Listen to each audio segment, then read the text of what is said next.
Oras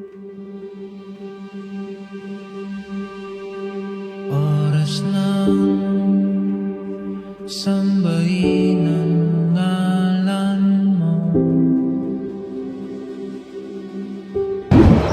Si Rene Clert is isang batang nangangarap na matupad at makapaglaro sa mga malaking liga.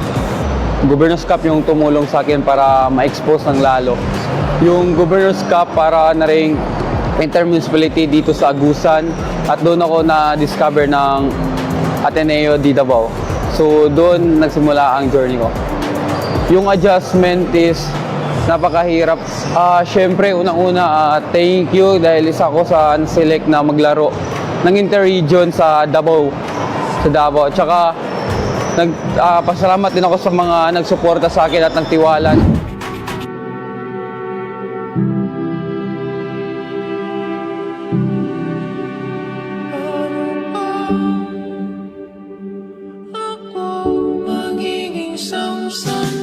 Siyempre, it's a big opportunity kasi yung batang isang nasa province o kilabukid lang is makapaglaro na sa mga UEP games. Tsaka, mas gagalingan ko pa lalo at handa ako matuto pa.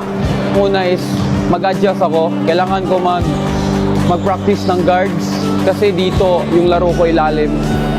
Yung college, I know na yung UEP league is ibang level na yon. So, nandiyon na lahat yung mga sikat na player, malaking player. So, kailangan ko mag-adjust at mag-improve pa lalo. Sa mga batang agsur nun, if meron mang opportunity nga pupunta sa inyo, wag nyo nang hintayin na mawala pa. Go na talaga. Dapat yung one decision lang na kaya nyo panindigan kahit maghihirap kayo, dyan ka nag-i-improve. Tapos yung pagkakamali mo dyan ka rin natututo. Syempre, stay humble lang palagi. Wag lalaki yung ulo. Tignan nyo kung saan kayo nagsimula.